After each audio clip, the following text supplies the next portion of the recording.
What's up, everybody? Dudes, Duderinos, Brando here. And, this is an episode I've been putting off for a while. This is the Deep Dive. This is my second Deep Dive that I've done. And this, I said before, I said it was going to be for The Last of Us. And I'm a little apprehensive about it because I want to do it justice. And, deep diving, I haven't really dialed down the exact formula yet of how this is going to go. Of course, this is a podcast that can be done with just myself. And that's kind of how I want to keep it. Just myself having a conversation with, all of you. I'm pretty much, getting into the, details of character, story, and lore and all this kind of stuff. And The Last of Us is a story that means a lot. I mean, it won Game of the Decade for a lot of different publications. And it's one of mine as well. We did the podcast right at the end of the year. We aired it on New Year's Eve, where we looked back at our favorite games of the decade. And, I picked, I think it was like 5 or 6. And this was one of them. It, without a doubt, was one of my game of the decades. And, that year... it came out the same year as Grand Theft Auto 5, which it's very, come on, these are two big colossal titles, but this is a different beast. Excuse me. The Last of Us, whereas Grand Theft Auto 5 is more of a spectacle, it's a big open world, and I'm not going to undercut anything that game achieved or any other game has since achieved, but this game could rival a lot of different movies within their style of portrayal of character, with their motif, I guess, if that's what I'm going to say, like of how the character arcs grow, and the sheer care in which they shot their scenes and the little details in which they got out of the actors. It really shows in this game and within the story, within the characters. So The Last of Us was originally announced 2009, I believe. And it's developed by Naughty Dog. Naughty Dog split into 2 different studios for this. Not for this game, I'm sorry, but they made Uncharted 2, which was the sequel to, Uncharted 1, but Uncharted 2 was a massive success for them. And going into, a new IP, they split the entire, development crew into 2 teams. One did make Uncharted 3 and the other one to do a new IP. And that new IP was The Last of Us. And the project was written by Neil Druckmann and headed by Neil and Bruce Staley. Of course, they worked, on Uncharted and all that stuff. I believe they also, the 2 of them worked on Uncharted 4 as well, which is why, whereas the Uncharted series is known for its big action movie, it's almost like a Michael Bay film in a game, mixing Indiana Jones, Tomb Raider, National Treasure, all these different kind of styles with the humor and the action and the craziness. Every other game is crazier and crazier, but that 4th game really brought in character. By the time you got to the 4th one, you cared about Nate and Elena and Sully. That 4th game and it got a little bit deeper and like emotional, and I feel like these were the right guys to do it because they laid the groundwork here as far as putting this into games. I think I mentioned in that podcast for the end of the year that the God of War story, a lot of people hailed as being a really great story, and following the development between the father and son. was groundbreaking, and I wouldn't necessarily call it groundbreaking. Not that it wasn't great. I really enjoyed the story, especially as a father. But I feel like the groundwork was laid here, in that maybe wouldn't have been. I'm not going to say maybe that it never would have been, but it was only made better because this game brought it first into games. And maybe there's other games out there that do this kind of character development and emotional development as well, but this game shines for that. So development began in 2009. I want to say maybe they announced it, like the original trailer or teaser, maybe a little bit later, like 2010, 2011. But the game wouldn't come out until June 14th, 2013. It was on the PlayStation 3, and then of course it would then be remastered a year later for the PS4. I highly recommend getting the PS4 version. The PS3 version, you can't go wrong with it, but the PS4 offers little upgrades, better draw distances, better resolution slightly, and the 60 frames per second really help with the immersion of the game. And the one thing about this game that I think, you have voice actors, but when you have the actors, how they do that is that they put them on a soundstage, and they get the actors and they put them in the suits, and they're acting out the cutscenes, and they're going through the motion. So it's not just them in a booth, and then people animating to it. That's what makes it seem more real, and their reactions to each other, it's just all that more immersive, and that helps this game so much with the story that they're telling.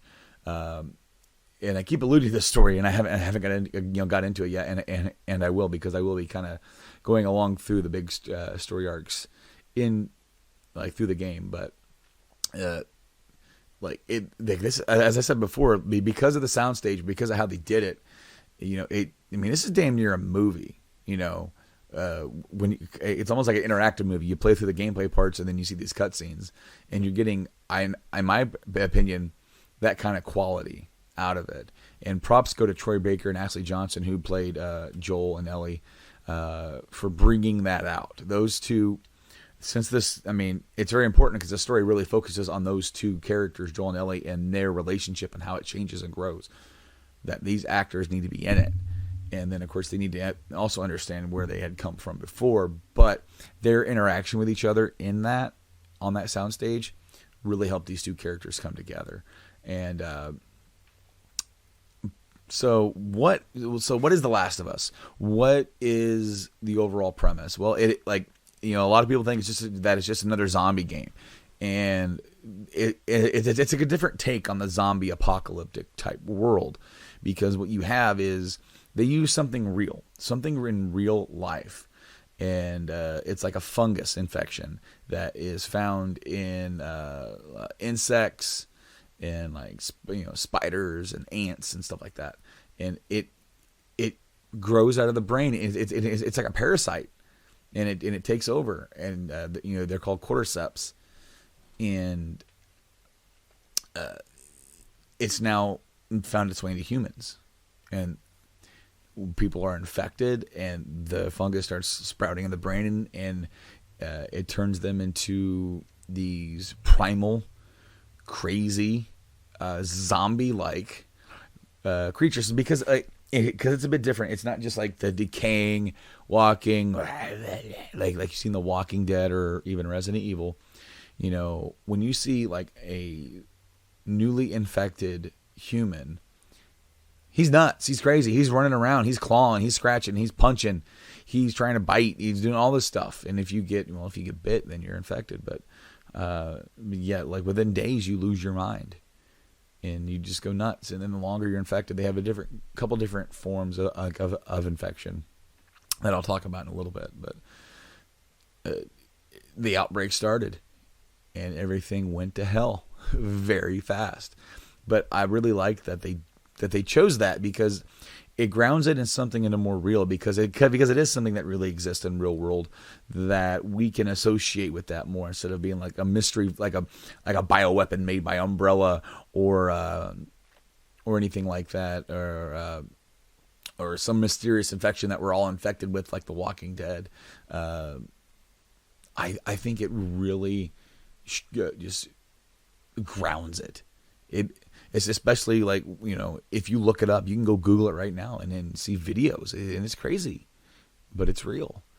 And I think that really makes it more horrific to think that something like this could actually spread, because all animal things, animal viruses spread to humans all the time. Because it mutates.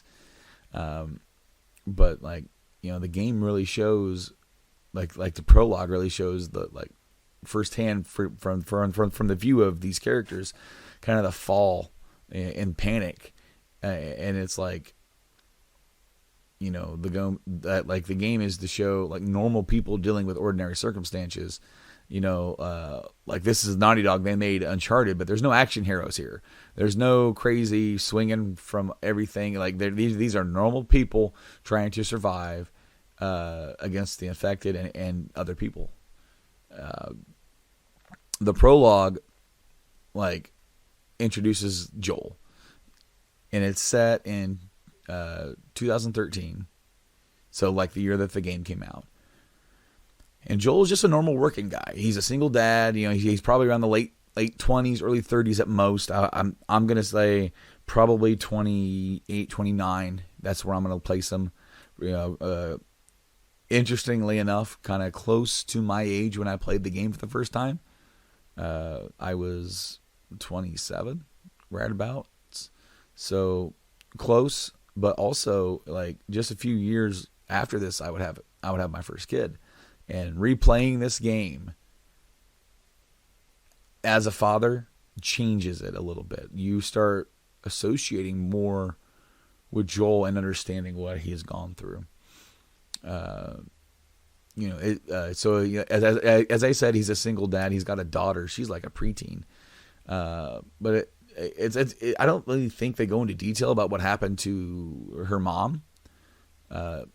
It's the fact that she's 12 years old and he's 29. It goes to show you that he had her early. He was a teenager, not much older than she was, a couple years maybe, when she was born.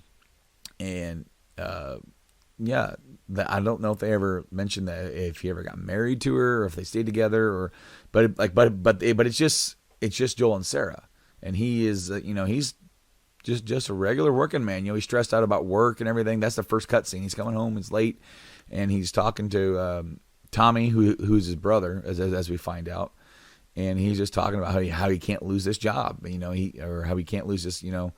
It's so important. He's the contractor, and I can't lose this job. And I like how that, because it puts you right in there. He's coming home from work, and he's stressed out, and now he's got to deal with home life, But then, of course, through the journey of the game, causes a major shift in his character over the course of the time gap that's going to come after the prologue, and we only get hints and subtext as the kind of person Joel turns into after this. But Sarah, as I said, she's about 12, and she just seems, absolutely normal. She's a preteen girl into the same kind of musics, and like movies, kind of like stereotype almost, because they have their own different versions of the Twilight. There's some sort of werewolf movie that's out. She's into that. Joel, there's a lot of optional dialogue that I'll be mentioning, throughout, where he's like, yeah, she was into that. But what little characterization we get from her is that her and Joel have a pretty interesting and pretty good relationship. From everything, she gives him a new watch, in the very beginning. She's sleeping on the couch. He gets home, and she's like, "You're always complaining about your broken watch." And they joke around a little bit, and there's that line where it's like, "How'd you have the money to pay for this?" She goes, "I sell drugs, hardcore drugs." And all he says is, "Oh, maybe you can just help out with a mortgage then." So it just that scene really defines kind of the kind of relationship that they have with each other, and it's very well written. And if you guys ever get a chance to go check out Retro Replay. That is Troy Baker and Nolan North's gaming channel. I actually saw the first video of them playing The Last of Us because they're starting to play through it, and they actually had the actress who played Sarah, and they were talking a little bit about this opening prologue, and Troy mentioned how they filmed that scene of him after they do that whole scene and they filmed it, and then they also filmed on the soundstage of him picking her up and carrying her to bed. And I thought that was so neat because they didn't have to do that. That's a scene they could have completely animated, but they captured it. And then during one of the takes, he lays her down, and it wasn't a line. He just ad-libbed a "good night, baby girl." And he said, Neil says, "That's it. That's what you call her. That's it." That's another little subtle line of thing that Troy added to the character that grounds him and makes him more human.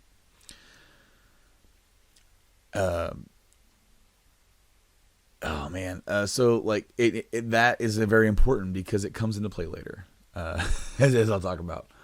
But then, he puts her to bed, and then it goes into a little bit later, and the phone rings. It wakes up Sarah, and it's Tommy. Tommy's frantic. "Where's your dad? I'm coming, whatever." And the phone goes dead. And then you play as Sarah. And I think that's really good, because you like, okay, so all the stuff you've seen, like, okay, so you play as Joel, right?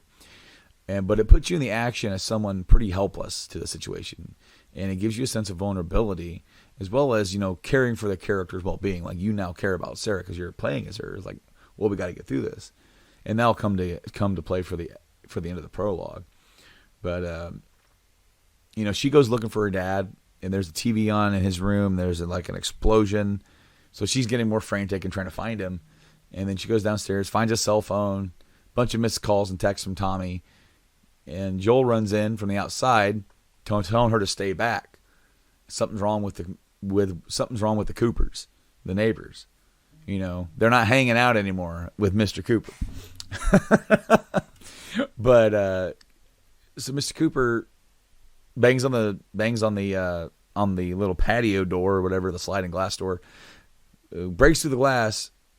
Joel shoots him, and she sees that, and she's stunned, completely and utterly stunned. And he's like, listen, we got to get out of here. We got to go. And she's just, the way that they did that is so awesome because she's just focused. He's talking to her, but she's like, you shot him. Like, he was fine this morning. I saw him this morning. And then Tommy pulls up in the driveway. Joel ushers her out of the house. They get into Tommy's SUV and start driving down the road, and you're still kind of in control of Sarah. And all you can do is you're in the back seat and you can look around and move around. And what I really, really liked about her is that, like, she is like, you get this emotion that she is stunned and just terrified. What's going on? She has no idea what's going on.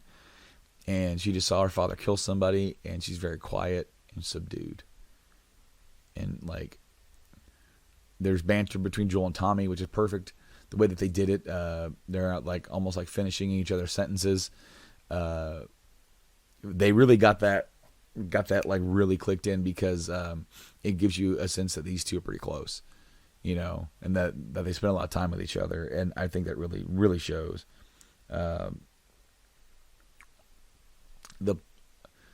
So they're trying to go out, and of course they decide to head for the highway. But that's everyone's heading for the highway. Like it's an epidemic. Things going crazy, and you are pretty much stationary watching all this. This is like an on rail segment, And then they get into a car wreck, and then you start controlling Joel. Sarah's hurt; her legs hurt. So Joel's got to carry her, and Tommy's going to run and gun, protecting them. And it's absolute mayhem. People are running everywhere, getting attacked by infected. And a car wrecks to a gas station, and it causes a big explosion. They run down an alleyway. Tommy shoots an infected trying to attack him. And eventually he's like, you go on, I'll catch up. So they're running towards the highway. going through like a building and going back out, and they're running like basically in this kind of empty open area by like a road, and they get stopped by a soldier who shoots an infected who's chasing behind them, and then Joel's like, oh, thank God, my daughter's hurt, and he goes, stay back. He goes, we're not infected, we're not sick, and the soldier radios in, he's like, I found someone, like, it's a man, and he's got a girl, she's hurt. And you don't get to hear what's on the other side of that.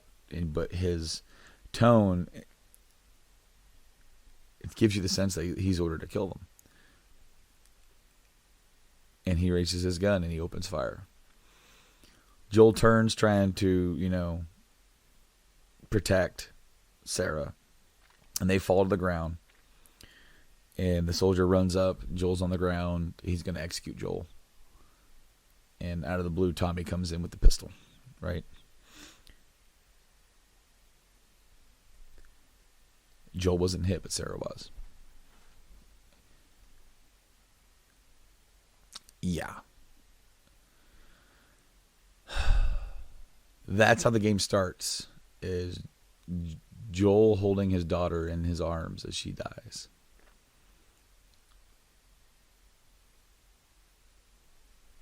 Tommy's in shock. He doesn't know what to do. Joel is panicking. He scurries over to her.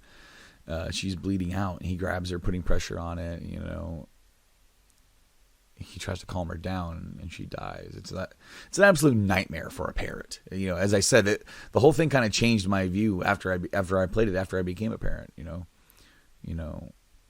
the game just cuts to black, and then you get the opening credits.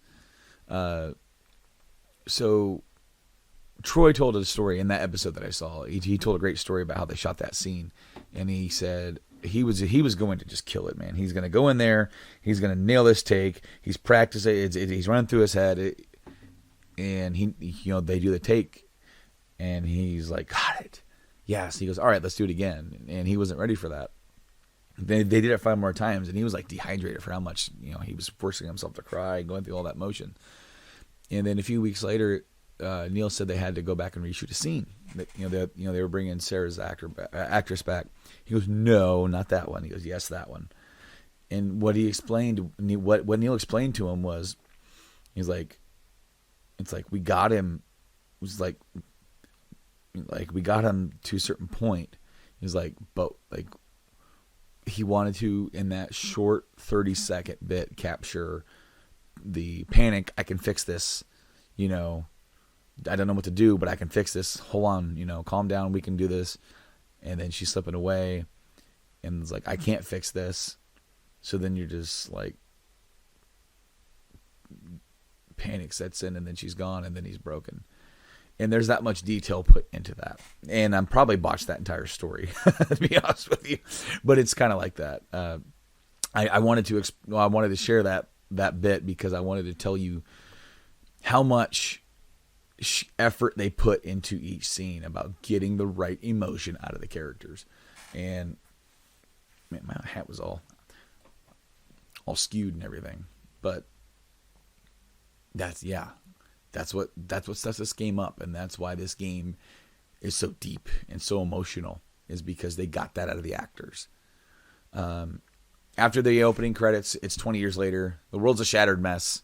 No more real order across the world. Survivors are in like quarantine zones or small groups, communities. But the military zones, or the quarantine zones, are run by the military. There is no real government anymore.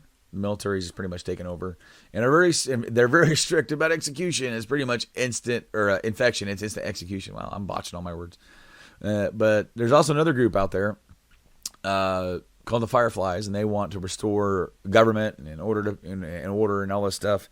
And they openly defy the military, because the military has really said the only way we can survive is to have strict rules. And the Fireflies are like, we need to restore order, and they're trying to bring that back. So there's conflict there. Coming in 20 years later, Joel's grizzled. He's older, he's grizzled. The world of ruin has left him a shell of what he used to be. But he still wears that watch. And now that watch is broken. In this scene, we get introduced to Tess. Joel wakes up 20 years later. Tess comes in, and she's pretty much Joel's smuggling partner, or possibly more. That's pretty much hinted at, yeah. But she's a tough as nails woman who, they sneak in drugs and weapons and maybe other things into the quarantine zone where they live in the northern area of Boston. And some guy named Robert screwed him over. She got sent some guys after her to beat her up, and pretty much they leave to go hunt him down. And so like the gameplay, you get to control and kind of go out into the new world. You get to see everything kind of dilapidated and broken.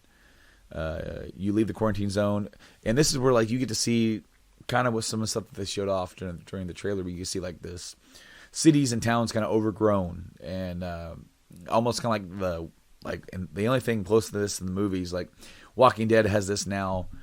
After all the years that they've been on the air, but like I Am Legend, with New York City being empty, and overgrown with wildlife and everything like that. This kind of has that same kind of vibe.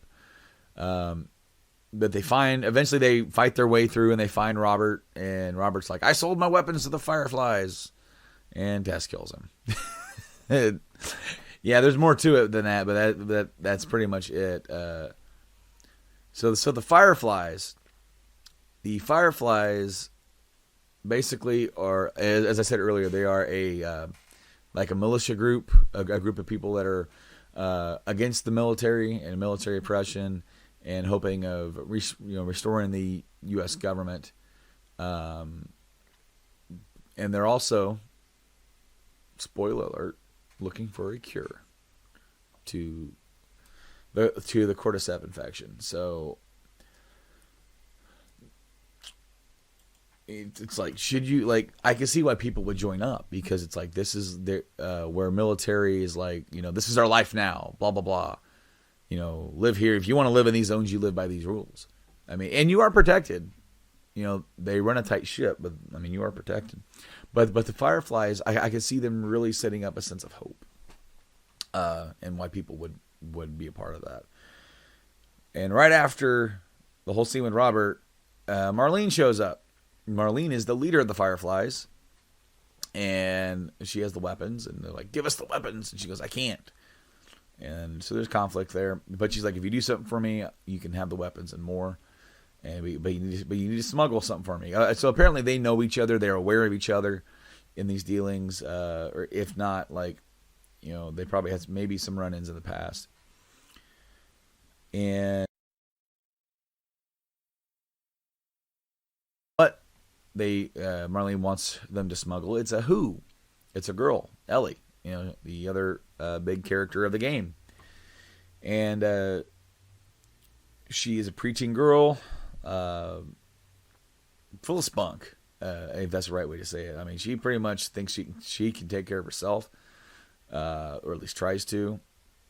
And so it's like, hey, we need to get her to the Boston Capitol building. I got Fireflies there that'll meet you there.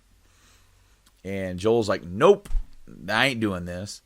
But Tess is like, I'll go with Marlene. I'll make sure that that everything's legit. We'll make sure she has what she says that she's having, and then we'll go. And then we'll make sure we'll do that first, and then Marlene's like, you'll see it and you'll be fine. So they wait. Joel takes Ellie to this waiting point, and he is so cold to her, doesn't want anything to do with her. It's obviously, in my opinion, PTSD from losing Sarah, and it shows. I think he's afraid of any emotional attachment. He lost the most important thing to the world to him, and now he is just like, no way. I'm not getting involved in this. So Tess comes back, and Tess is like, yep, we're good. Everything's checks out. We need to go, let's go do this. So they do, and they end up getting caught by soldiers, and they're getting tested for infection, and they find out Ellie's infected. And they're like, hold on. Whoa. No way. We're escorting a girl who's infected. This is bullcrap. And she's like, basically trying to say that I've been infected for 2 weeks. Bullcrap. People turn within days. Like, nope. So it's also she shows the bite, which is like the bite's healed. It's crazy because there's like a little bit of fungus kind of like that you see kind of like growing around it a little bit, so it's like she's immune. Like, okay, it's crazy. So they end up like taking her through, and they have to go through all these different buildings and in different areas to get to the Capitol building to meet the Fireflies. And when they get there, they're dead. Everyone's dead, and Tess is going crazy, frantic. She's like, no, there's got to be somebody else. And he's like, this is over. This is bull crap. But all along the way, Tess got bit. And, she begs Joel to finish this. Because it's already been hours after she's been bitten. And she's already worse off than Ellie. She's like, this is real. If I ever met I think she says, like, if there's anything here between us, if I meant anything to you, then you'll do this. So she stays behind to give them time because the military shows up. And of course she gets shot down because she'd rather go out that way than wait for the infection to kill her and have her go crazy. Ellie and Joel take off, and what I really like is that there is such tension there. Immediately Ellie tries to say that she's sorry for Tess, and he's like, don't you ever mention Tess, ever. And you keep quiet about that.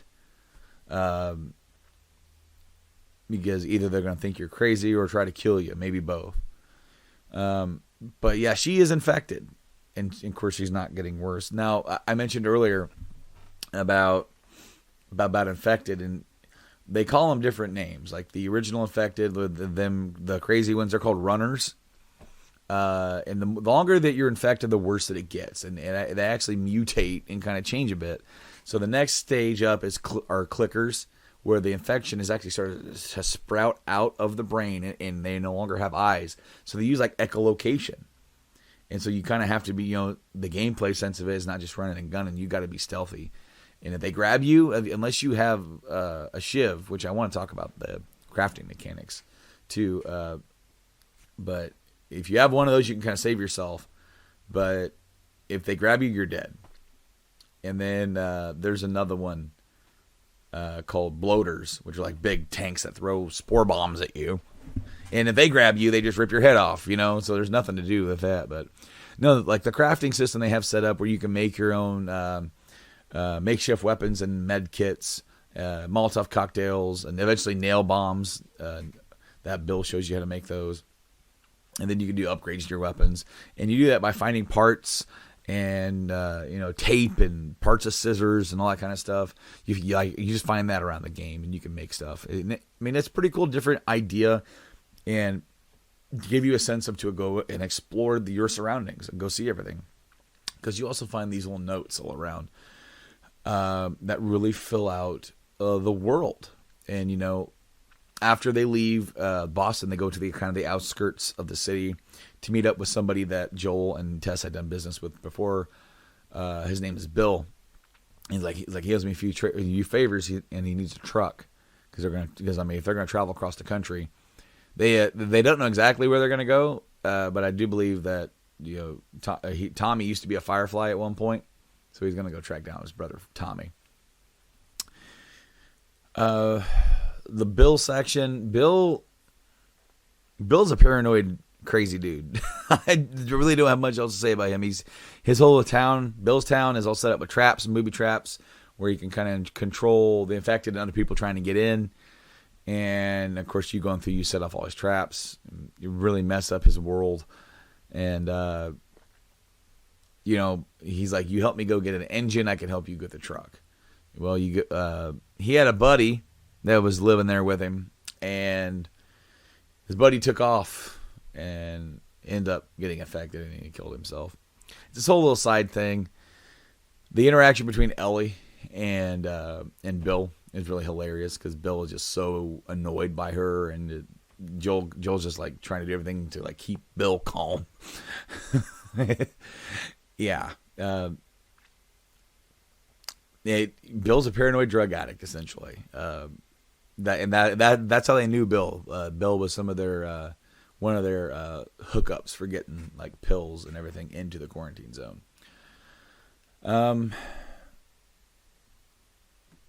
After they get the truck, they end up heading out, and there's a cut scene within the truck that's pretty neat, talking about like these magazines, certain questionable magazines that Ellie found at Bill's. And then, of course, music. It was on a cassette tape. And Joel says, this is even before my time.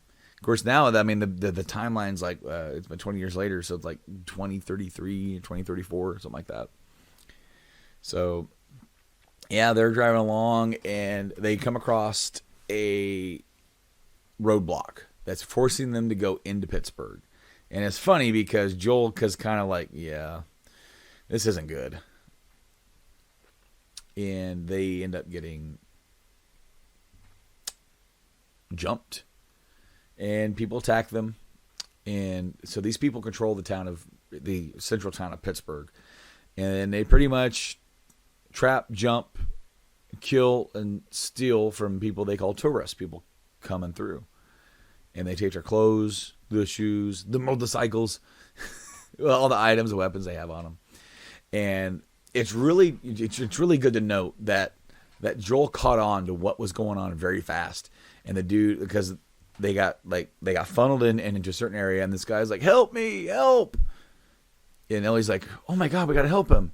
And Joel's like, he's not even hurt. And he ends up just gunning the truck. And they use a bus to push it down a hill as a battering ram. It's so unique. I've never seen that before in anything. But their truck gets hit, wrecked, and they fight for their lives. But the fact that Joel was able to catch on to that is just some subtext to what he has dealt with throughout this whole time jump between the 20 years. And there's even more, like after you get past this area, you guys are walking along, and she asks him, like, how did you know? And all he says is, I've been on both sides. It's like, that's a brief admission to what he had been up to. And like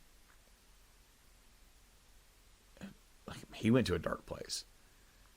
And that gets elaborated on a little bit later too with Tommy. Kind of lends into why maybe he left Joel at some point. But yeah, like Pittsburgh's pretty dark. Pittsburgh is a more human versus human element. There's infected there, but you fight more of the people that are there. Some of the optional dialogues is pretty entertaining. Like you go through this coffee shop, and she's like, what is this place? Like, people come in here and read books and drink coffee. And then there's actually one little spot in the hotel right after that where there's a coffee machine there, and he just says, oh, I miss coffee. But then also, it's around this time, I believe it's around this time, if not, I don't know if she does it before, I don't remember it. But it's the pun book. And when you're looking around certain areas and just kind of in the area for so long, she'll pull out this pun book and start reading jokes. And what I really like about it is that at first, Joel for most of them is just kind of grumbling, like, and then eventually he'll like, I've actually never heard that one before. It's the change. It's the change in how these two characters interact, because you get this notion that Joel wants nothing to do with her. He's just protecting her. But eventually he starts to warm up, right? So along the way, they meet two more characters. And that's Henry and Sam, two brothers. And they were part of a group that come into town for some supplies. And they got separated from their group because of, these crazy people within town that have a freaking Humvee with a .50 caliber machine gun. and they have armor plating, and they're just driving around the town shooting everybody and taking their stuff, taking their shoes, doing all that crap. And what I like this is that you get to see two other people who you see Joel and Ellie and how they interact, and then you see like Henry and Sam. And Sam's a little bit younger than Ellie, but you kind of have that same element. And so they work together to like try and get out of town. And by the way, Ellie can't swim. I kind of forgot to mention that. There's a game mechanic with her not being able to swim, where you got to swim and get like a pallet or something to help her get on it to get her across certain areas. And which is funny, because when you're on the run from this group in this dang Humvee, you're going across this bridge. You've been working your way towards this bridge. You see it in the distance. And you get there, and the bridge is out. You can't even cross the bridge.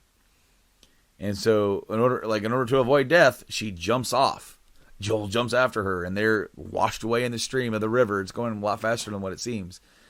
And they hit, Joel grabs her, but then he gets knocked out by a rock, and they're going to drown. And Henry saves them because Henry ran off. Because you had this part where they were trying to get through, and you had to help each other up, and it was just Joel and Ellie got up, and Joel was by himself, and Henry ran off, and Ellie actually jumped back down because she's not going to leave Joel behind.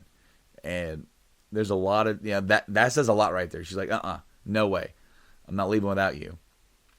But Henry does save them, and it's funny because like when Joel wakes up and Henry's there, he grabs him and just punches him like, you son of a bitch. He's like, no, he saved you. So they move on, and they work their way into like these sewers, right? And the sewers is where Pittsburgh gets even darker, because it's nothing that you actually encounter with anybody. It's the things left behind. It's the notes from this guy that found this little nook and area, and he found families, and then they started making a little town or a little go of it down there, like a community. They had this whole thing for collecting rain to get drinking water. They had areas where they could preserve that water and try and take some showers, and they had play areas for the kids, and it was like this whole area. And then you see like somebody left a door open, and infected got in, and they lost everything. And there's this one room where this guy is in the room with these kids, and he killed them to like let them avoid becoming infected. Man, it's dark stuff. So like you do deal with infected down there.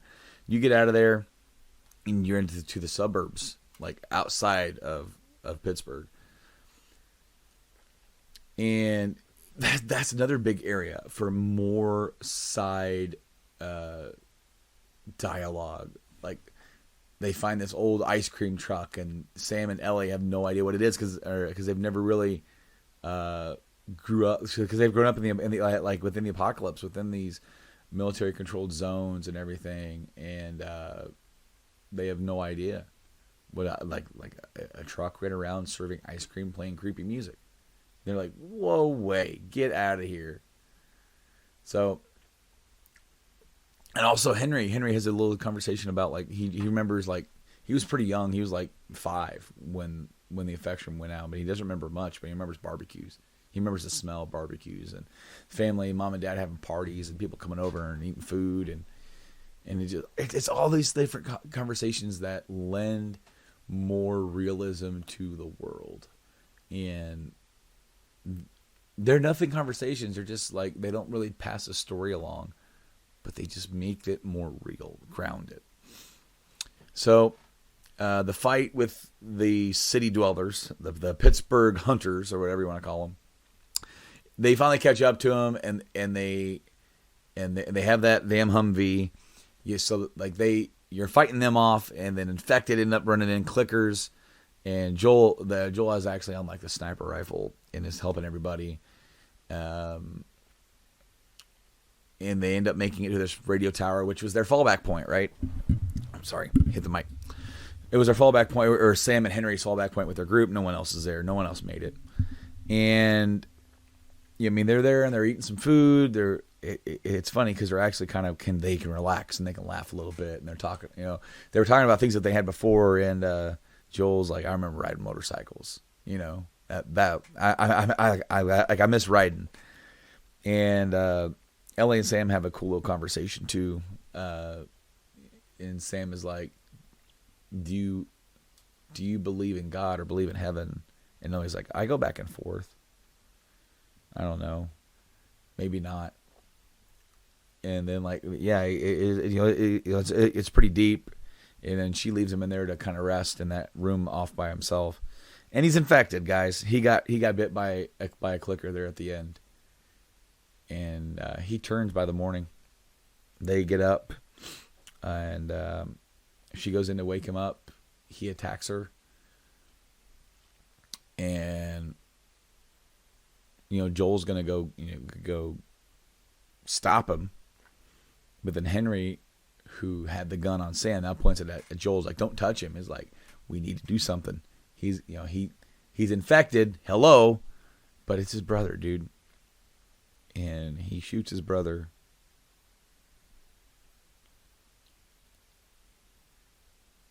And then Joel's trying to talk him down, like give me the gun, son. Everything. Just calm down. Give me the gun. And he's like, stay away from me. And he's frantic. And the whole scene ends with him shooting himself. And it cuts to black. And Pittsburgh is the most depressing part of this entire story.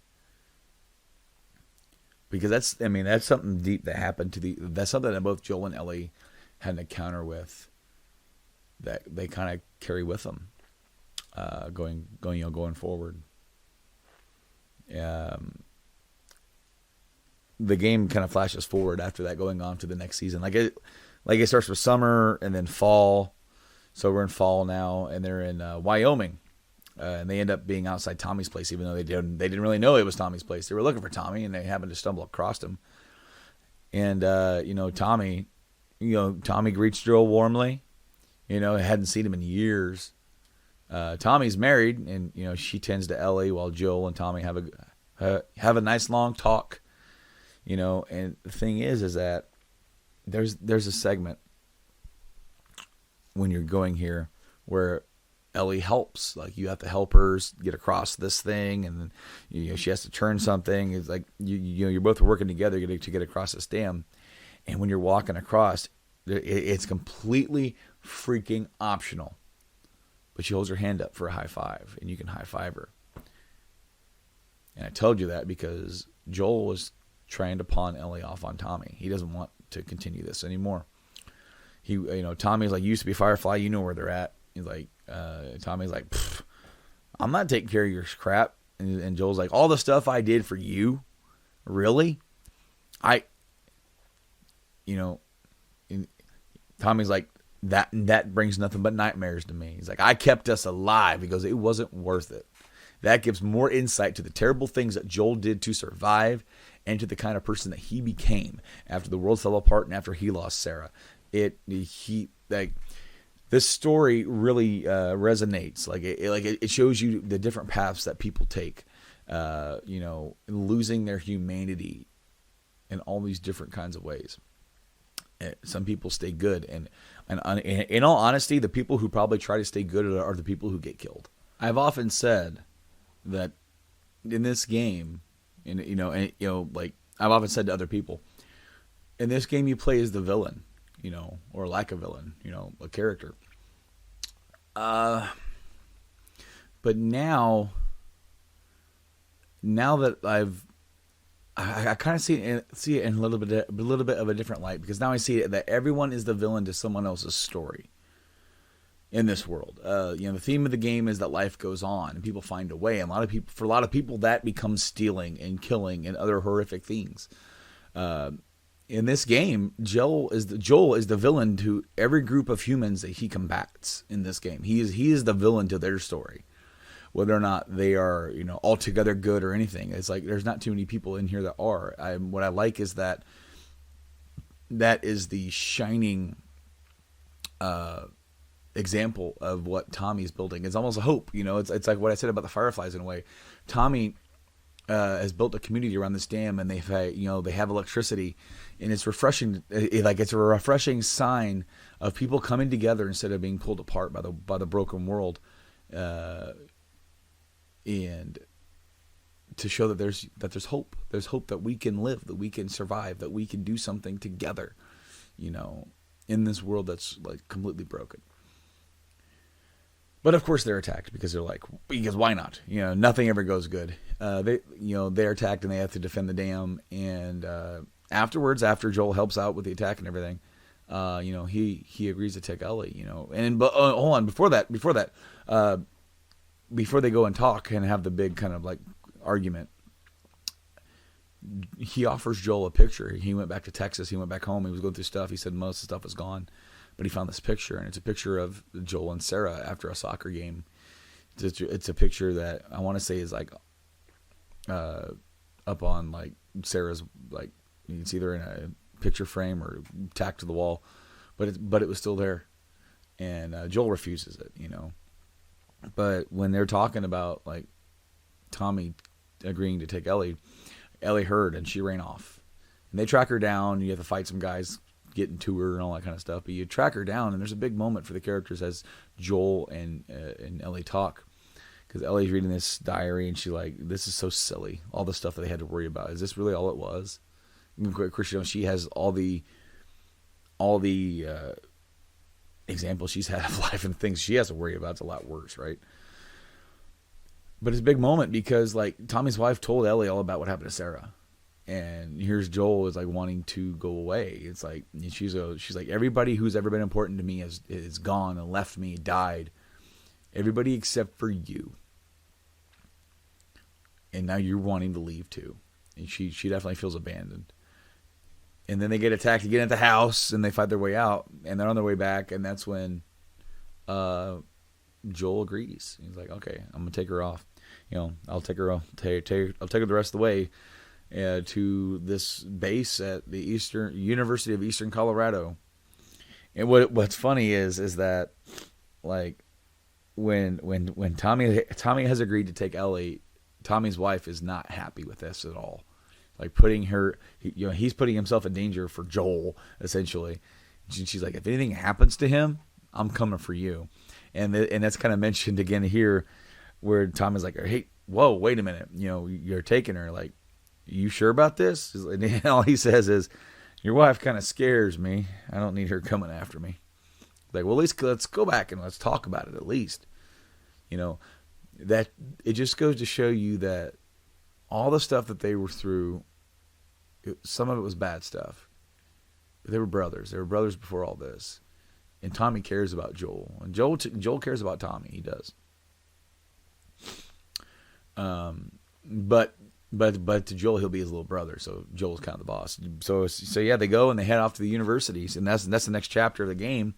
Is there's this lab at the university where they're trying to find this cure. We're like, well, okay, yeah, of course, that's where they got to be, and that's another great set piece for the growth between Joel and Ellie. Because by the time they get there, they're talking, and he's trying to explain football to her, and all that kind of stuff, and they just have other different. It's more civil and laid back and comfortable and trusting.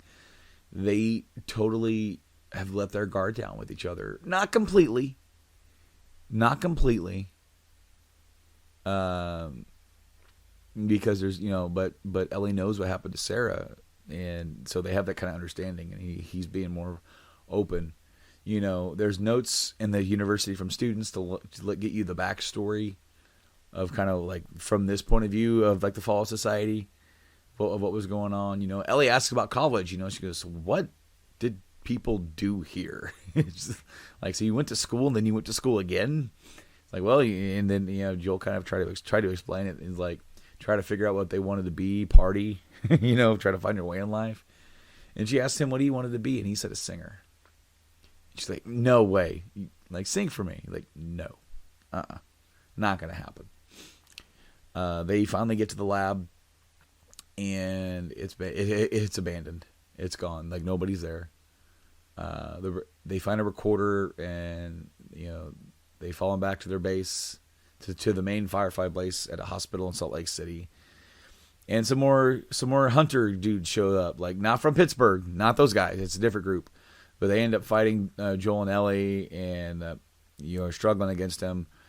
Joel ends up in his tussle with a guy, and they fall off of this balcony, and Joel gets punctured with rebar, which is hilarious because if anybody has ever watched The Walking Dead, they kind of did that to Rick. I'm like, they took that from The Last of Us, damn it. But Joel gets hurt, man. He gets hurt bad, and Ellie helps him fight him off. It's this whole thing where he is on the ground, you're still Joel, and laying on the ground, and some dude runs in, you still have to aim while your vision's blurred and while he can't hold his gun right and try to shoot. And then she tries to help him up and pull him off the rebar, and you've got to help her and press the buttons. It puts you right in it, like right into there. And you have to fight your way out, and he's struggling. I like it. They did the whole like visual thing where like the vision's kind of blacking out. He's losing a lot of blood, and together they fight their way out. And she saved him. She saves him, and she tells him, "If we get through this, you are so singing for me." And one of the last things he says, he just chuckles and says, "You wish." And it changes the game because now we go into winter with Joel hurt, and you play as Ellie. When they were making the game, they told you wouldn't play as Ellie. She's your sidekick. But it was all a lie. It was all a falsehood because you do play as Ellie while Joel's out, and she's out there hunting, looking for food, and comes across a couple guys. And they tried to like barter for the meat. One guy's like, "Let's just take it." And like, no. Like there's got to be something we can give. And she's like, "Medicine." So one guy goes off to get medicine. The other guy named David stays behind with her and tries to build up trust with her. But then he sort of figures out that she might be familiar. The group from the university, David is their leader, and he kind of lets her get away to track them back to where they're hiding, because Joel and Ellie killed a lot of them, and they want some revenge. But she is able to lead them away from the house. Like they're in some basement. She was keeping Joel in some basement. And they did give her the medicine before they let her run off and track her back. They gave her some antibiotics because thankfully there's a whole DLC for this game called Left Behind that is actually it's set in two different parts. You play as Ellie, and part of it is set before the game begins, where you get to see what happens to her and how she gets infected with her friend. The other part of it is set right before this encounter, where you're in a mall, and some of the same people are tracking you and finding you there's infected in there, and she's trying to get a first aid kit to help fix up Joel. And I'm sorry, I hit the damn mic. I keep hitting the damn mic. I've been having nothing but troubles for this episode. Hopefully you guys will not see any of them, because I completely lost power at some point. You're probably going to see a transition. You probably saw it already. But yeah, no, the Left Behind DLC is really good, and it dives deep into just Ellie and in that stuff. And but I understand why they didn't put the whole play as Ellie in the mall thing in the game, and they saved it for the DLC, because coming to it here feels more natural, especially when they're able to use that thing, play as Ellie trying to save Joel, play as Ellie with Riley, I think her name is, as like her friend, possibly even girlfriend, but and how like she couldn't save Riley, and then they both get infected, right? They're both doing something stupid out goofing off, essentially being kids, but she's able to lead them away. She gets caught, and that's when she realizes these guys are cannibals. They eat people, well, only when they have to, I guess. As if that's a comforting thought. But after she gets caught, Joel wakes up. He's still hurting. And some people are still there in that little area trying to find him, and you can take them out. And he overhears that they've caught her, and he captures 2 of them and interrogates them. That scene shows how ugly and dark to such a dark place that Joel is willing to go.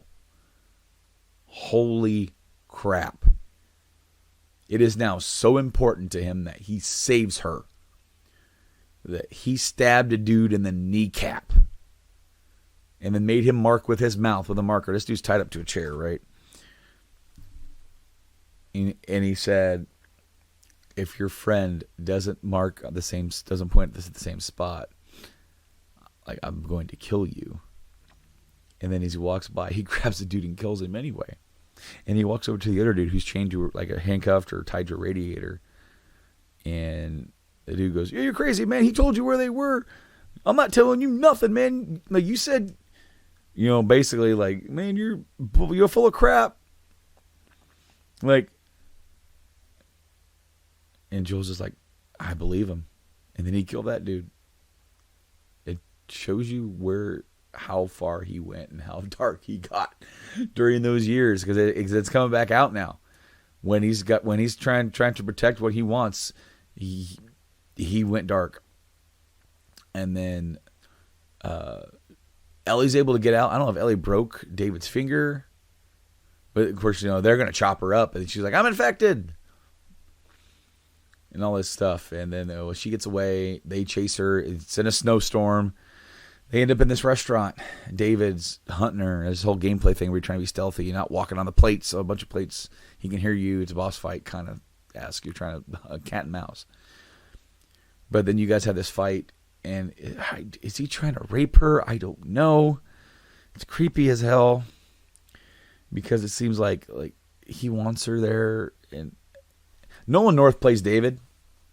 And I cannot wait. I haven't been watching the Last of Us stuff on their gameplay channel, but I want to watch at least that episode, because both Troy and Nolan are in the game, and Nolan, plays Nathan Drake, plays all these other characters, and that's such a different, deep, weird fucking character for him to play, and he is like trying to kill her, rape her, and then Ellie gets a hold of the machete that he had and murders him.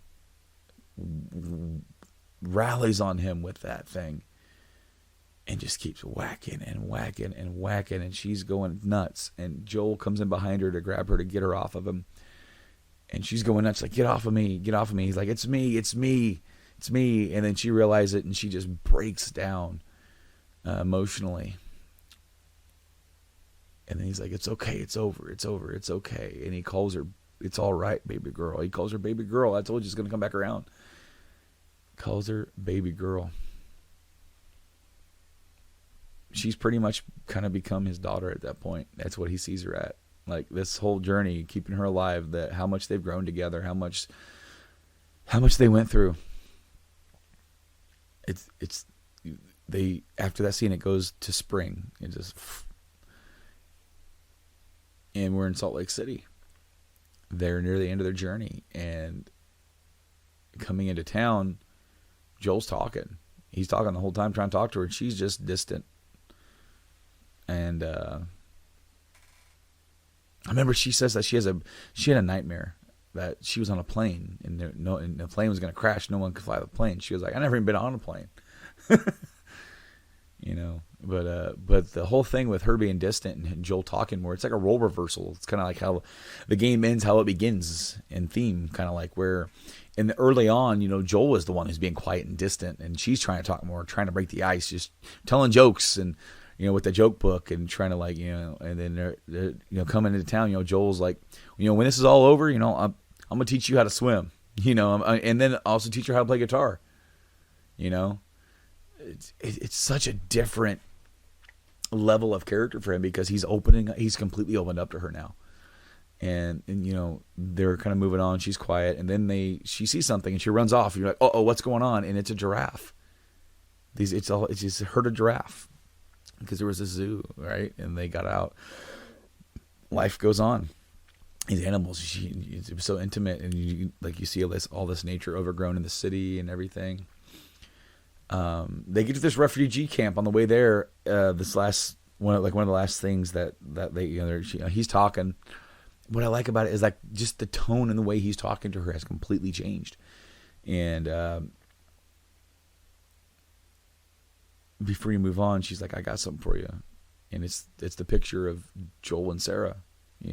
She took it and she gave it to him, and he takes it, and it's a really, really powerful moment right there. What I love about it is that there's no words really. He just says thank you, because he's ready for that. It's almost like he's ready to move on with that part. And it's funny because they fight their ways through some infected going through an underneath tunnel, and they get swept up into water because guess what? She can't swim, and then she nearly drowns. And he's trying to save her. People coming in with guns, and he's like, she can't breathe. They knock her out, or they knock him out. He wakes up and he's in the hospital, and there's Marlene. They made it, right? He's like, wow. Like, Marlene is there. Marlene beat them there. Remember, she got shot. She was injured. That's why she needed them to take her. And she thought Ellie was gone. She thought he was dead.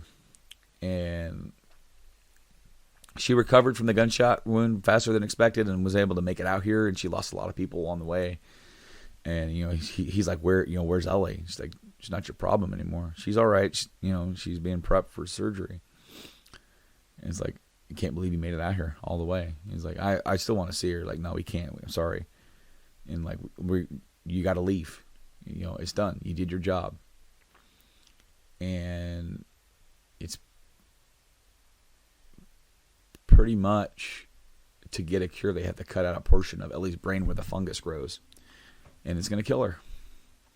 So after all this, you get through all this game, this entire path, the way that the characters have grown, how much Joel has changed in his relation to Ellie. I'm not going to say that he's changed all around, because obviously we saw that dark piece come out when she was taken. But think about the Joel in Boston. Would he have done that for her? And, later on, no. In fact, he wanted to get rid of her. Even at Tommy's, he's like, I just want her gone. At this point, he's willing to kill to get her back. And that's exactly what he does here. He fights his way through that entire hospital, killing all these fireflies, anybody in his way. He makes it. He runs and makes it. And of course, there's all these different recorders you can find of Marlene talking about,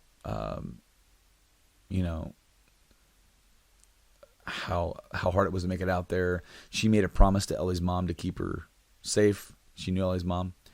And then Ellie got infected and all this happened. And it's like, basically, in order to do it, Ellie has to die. It's like, even if, and they asked Marlene permission to do it, but she pretty much says that even if she would have said no, they would do it anyways. They asked her almost as a courtesy.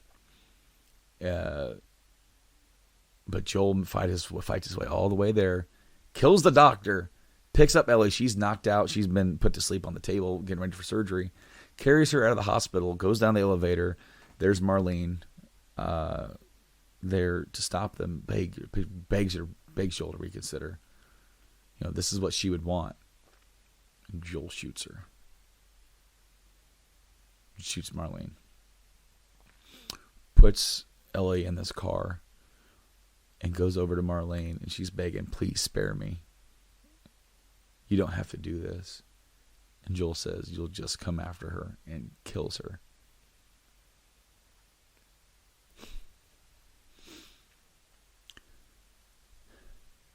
Ellie wakes up as Joel's driving. They're heading back to Tommy's. And she's like, what's going on? He's like, turns out they didn't need you. They found more like you. So we're going back to Tommy's. She's like, she knows something's not right. She knows something's not up. She doesn't really say much. And so scene cuts, and they're walking through the woods, heading back to the dam area. And you play as Ellie for this spot. And Joel's just talking. He talks about Sarah. Talks about how he thinks Sarah and her would have got along great. And before they can head back, she stops. She goes, talks about how she got infected, how her best friend got infected, and she watched her die. And she was just waiting for her to die and to go be with her friend. And she never did. And then all the stuff they went through, Henry, Sam, Tess, all these people died along this way. It wasn't necessarily their fault, no, but like all this stuff. She's still waiting for her turn. She needs something. She needs purpose. She needs to know that all this wasn't for nothing. She goes, so like he's like, I don't know what to tell you. He's like, tell me the truth. Is what you said back there true? Are there more? And he swears it. You know, tell him the truth. And she says, okay. The credits roll. So we're going to find out, because we're making a second one, we're going to find out whether or not she believes him. I personally think she doesn't believe him whatsoever. And that she just kind of makes some sort of peace with it.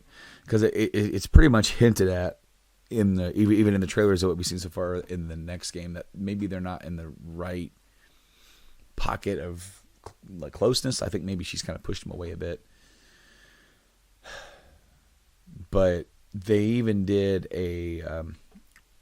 I believe it was for the PS4, around the time the PS4 version came out, they did a live thing where they had a bunch of scenes and they did them live on stage with the actors. And there was even an alternate ending one, which it never aired. I can't find it. I think it was just for the live audience. If anybody knows where to find that, if they have a copy of it, I want to see it. Because it's an ending where like it's like Ellie in her room and Joel brings her a guitar. And, he's like, well, she kind of doesn't want to see him. But then he's there and then she's kind of touched that he remembered about the guitar. And Joel's talking like, oh, there's some gal that Tommy's trying to hook me up with, thinks she could make me a good wife or something. Like, I don't know. He's like, I think you'd like her. She's kind of got your sense of humor. Told me a joke that's like right out of one of your books. And it's like, she's kind of like holding the guitar or whatever, and she's looking down, kind of being quiet, and like, he goes, well, I'll leave you to it. And she goes, what was the joke? He goes, what? The joke, what was it? He goes, oh, it's why don't we eat clocks? She's like, why? Like, because it's too time consuming. And she just kind of like smirks a little bit, and then so that was like an alternate ending or an extended ending that we never got. And that leads to me to believe that there is some tension in between there about that. Like, I don't think Ellie believes him whatsoever about that. And that is that going to come into play in the sequel? I hope it does. I hope that's not the main driving story, because it doesn't seem to be. This story seems to be more of a revenge story revolving around Ellie and someone who she got close to. So, but it does, they've shown Joel once. It's confirmed that he's there and he's going to be around. So I hope that, just like in this game, where there's a little conversations, these little notes, there's just little things that help make the whole world fuller and more deeper. I hope we get that in the next one, and I'm sure we will. Man, I don't know what else to say after that. There's not much more that I can really add. The music is great. The composer, I can't at this moment remember who did the composing for the game, because I don't want to botch it. I don't want to botch his name. Oh my! I lost power earlier doing this. Recording this. Gustavo Santaolalla. I'm butchering that, but yeah, his music was freaking awesome. That slow banjo guitar work, man, it's like this weird. It's eerie, but it's also like very vibrant and pulls forward with it. You feel such emotion with it, and they use it very sparingly throughout, the game, and do it at the right time where you feel it and it works. As I said, like this game is damn near movie level quality to me, as far as its level of storytelling, its level of characterization, its composition. Is it the absolute be all end all of every game? No, I don't think so. But it's definitely top. Top for me. I've always said, people ask me what's your favorite video game ever? And one of the first games that ever introduced me to that deepest level of storytelling was the Final Fantasy VII. So I always say that, even though I like maybe 9 better, 7 was it, man. So it's like here right here. I mean, I carry that game with me. And then my top 5 for the last 10 years really hasn't changed. But is The Last of Us in the top 5? If it is, it's right there. It definitely can be. It can be in my top 5 depending on my mood. And maybe I need to start extending when someone's asked me my favorite game. And it's usually like the top 5 at any point in time can move around. It's like, now this one's my favorite. Maybe I need to start extending that to top 10, because we've had a few games in the last 10 years that have really etched into that. And this is one of them. I hope this was good for you guys. I hope I did it justice in summarizing the story and diving into the characters and getting into their heads, and not just what you see on TV or see on the screen, but what they're feeling. This is challenging for me, because I don't want to come off as boring or just repeating the story. And I'm hoping that you guys enjoyed it. And I can't wait to play The Last of Us Part 2 and play that a couple of times. I want to do it a couple of times before I do one of these with it, and add that as an addendum to this. But I want to do more of these with some other games. Some of my favorites. I played through Mass Effect. I could easily do Mass Effect. I could do Knights of the Old Republic. I played some of that recently. Possibly even could do anything, man. That's the cool thing with this series. I can sit here by myself, write my notes. And I didn't write them on paper this time. I did them on the computer. But that's why you maybe saw like more brightness on my face. Maybe I'll put it on my other screen next time. But I hope you guys enjoyed it. This has been the deep dive into The Last of Us. You can check out the Game Addicts podcast all over where podcasts are available, and on YouTube. We are live. I don't want to do the deep dives lives, and I didn't do the previous one, and I didn't do this one, and I want to just explain why really quick. And that's because when I'm doing the podcast regular, when I'm talking about any late breaking news or anything like that, I like having conversation with people who are chatting along, and then that's fine. But for the deep dives, I have my notes, and I kind of have my concise way of how I want to talk and explain certain things. And when people will comment, or if I have somebody else in the room with me, it turns it into more of a conversation instead of a more cohesive line of dialogue in my head and straight to you. So that's why I don't plan on streaming these.